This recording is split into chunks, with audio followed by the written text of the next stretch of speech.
এবং প্রশাসনকেও বলবো প্লিজ লক্ষ্য রাখবেন যেন মানুষকে যারা দূর দূরান্ত থেকে বাসে আসে তাদের যেন 3 কিলোমিটার আগে দাঁড় করিয়ে দেবেন না।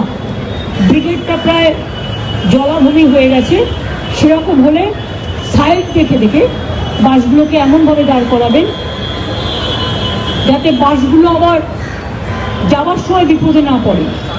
সিস্টেমের মধ্যে রেখে দিতে হবে যাতে ফেরাটাও ইজি হয়, রাস্তা ক্লিয়ার হয়ে যাবে। আর বেশি জলের মধ্যে ঢুকলে কাদায় গাড়ি আটকে যেতে পারে।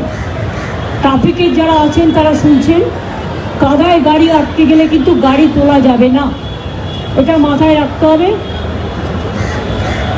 না এটা সাইডে সাইডে করে দিতে হবে, একটা সাইড করে, যেখানে দেখতে হবে ইট ডিপেন্ডস অন, যেখানে শুকনো জমি থাকবে দেখে নিতে হবে।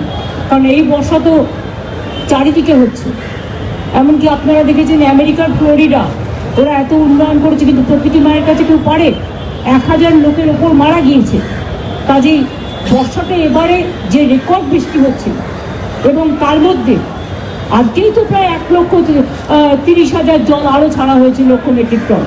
এবং আগেও আপনাদের আমি বলি, আগেও তো আমি আপনাদের একটা হিসেব দিয়েছিলাম যে 27,000 লক্ষ কিউবিক মিটার জল ছাড়া হয়েছিল।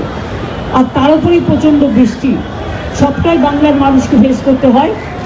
তার মধ্যেও এই জল আটকাওয়ার জন্য আমরা প্রায় 5.5 লক্ষ পুকুর কেটেছি নতুন করে, 500টা চেক ড্যাম করে দিয়েছি, লোয়ার দামোদর মেশিন প্রকল্প করেছি, ঘাটাল মাস্টার প্ল্যানও আগামী দিন হবে।